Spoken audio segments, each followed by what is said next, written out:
আসসালামু আলাইকুম, কেমন আছেন সবাই? আমাদের বাংলাদেশে একটা গ্রুপ আছে, সেই গ্রুপটার নাম হচ্ছে কি বলে, এই গ্রুপটার নাম আপনারা দিয়েন।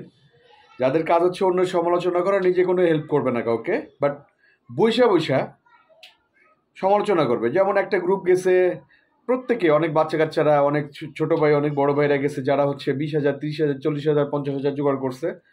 তারা হচ্ছে ইয়েতে চলে গেছে, কি জানি বলে, আপনার হেল্প করতে চলে গেছে সেই নোয়াখালী, ফেনী, মানে বিভিন্ন জায়গায়, প্রত্যন্ত অঞ্চলে। এখন সবাই বলতেছে ভাই 50,000 টাকা ম্যানেজ করে 15,000 টাকা দিয়ে গাড়ি নিয়ে 5,000 টাকা খাওয়া খরচ, হোটেল ভাড়া, এটা সেটা নিয়ে কি যাওয়ার দরকার।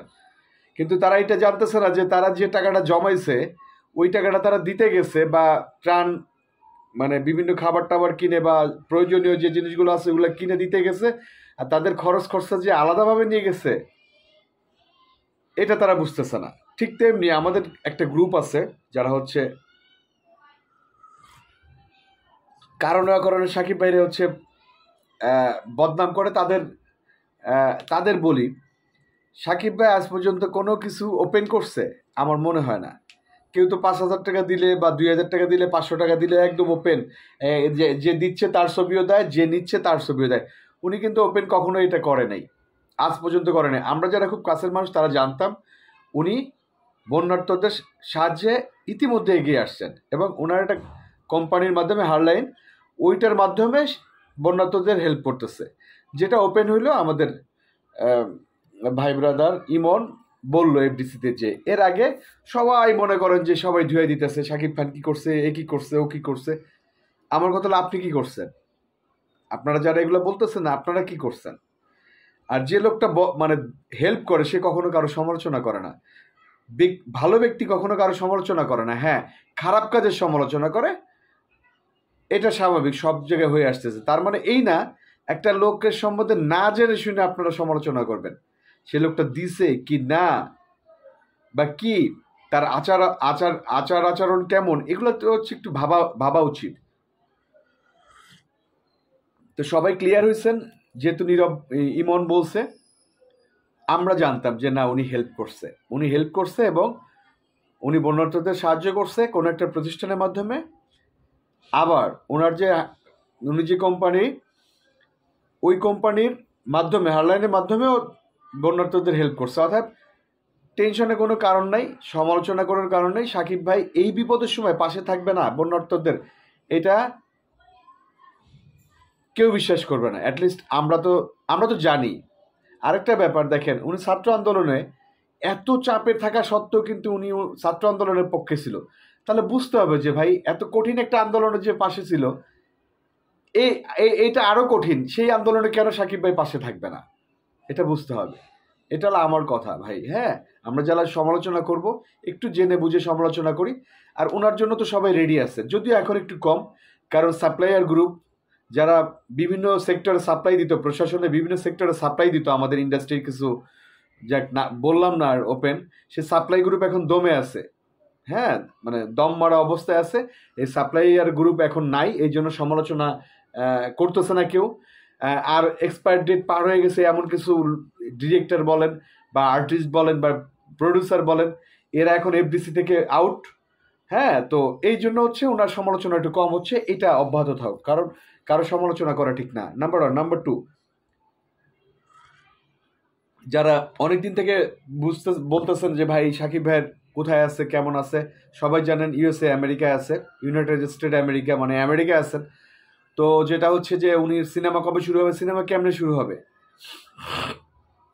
শুরু তো হওয়ার কোনো, মানে এটা অগস্ট, জুলাই মাসের 20 তারিখে হচ্ছে বরবাদের শুটিং হওয়ার কথা ছিল, মেহেদী হাসান হৃদয়ের।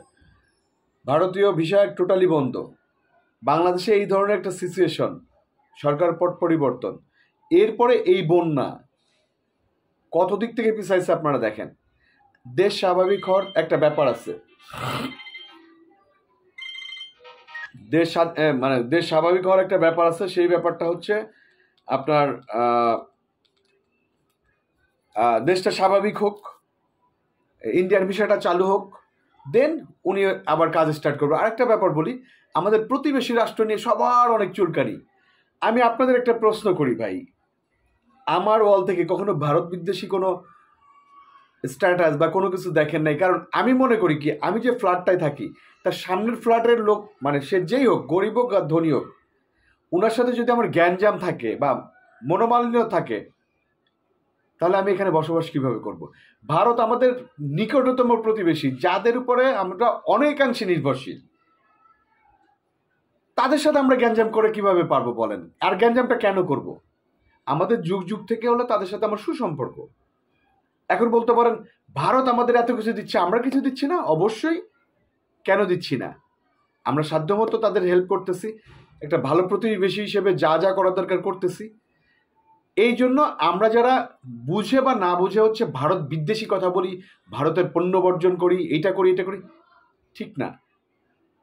একজন ভালো প্রতিবেশী আপনার অনেক উপকারে আসবে। ঠিক উনাদের বেলায়ও, উনাদের ওইখানেও আমাদের মতো কিছু লোকজন আছে যারা এই বাংলাদেশকে নিয়ে কটূক্তি করে যায়। এই যে দেখেন না, কমেডিয়ানের মতন সার্কাস করছে কিছু সংবাদ মাধ্যম, ভাইরাল হয়েছে, যারা এত এত কিছু হচ্ছে কিন্তু ওই সার্কাস করে যাচ্ছে। ওইখানেও কিন্তু আমাদের মতো কিছু সার্কাস দেখানোর লোকজন আছে, তারা আমাদের এখানে সমালোচনা করতেছে। আমাদের বাংলাদেশে বিভিন্ন ডক্টর ইউনূসের সরকার নিয়ে কত কিছু করতেছে, সব জায়গায় আছে, কিন্তু এটা ঠিক না। ওনাদের যেমন আমরা গুড প্রতিবেশী হতে চাই, আমাদেরও ওনারা মানে ভালো প্রতিবেশী হতে চায়, এবং ভালো প্রতিবেশী না হলে একসাথে বসবাস করা যায় না। অর্থাৎ ভারত বিদ্বেষী কথাবার্তা একটু বন্ধ করতে হবে। কারণ ভারত একটা বড় রাষ্ট্র, আমাদের অনেক উপকার আসে, একটু ভেবে দেখেন। চিকিৎসা বলেন, খাবার বলেন, অনেক দিক থেকে ভাই। আর কাজের ব্যাপারে বলি, ভাইয়া হচ্ছে আজকে 27 তারিখ, তো ইনশাল্লাহ আগামীকালকে চলে আসবে আল্লাহ যদি বাঁচায়। দেন প্ল্যানিং হবে যে কবে কাজ স্টার্ট হবে। অতএব আগামীকালকে হয়তো ভাইয়া দেশে আসতেছেন, আসার পরে ভারতীয় বিষয়টা চালু হয়ে গেলে পরবর্তী প্রজেক্ট ইনশাল্লাহ আমরা মানে সাকিব ভাই অ্যান্ড গ্রুপ এই প্রজেক্ট নিয়ে আগাতে পারবে। ধন্যবাদ, ভালো থাকবেন, আমার জন্য দোয়া করবেন। আসসালামু আলাইকুম।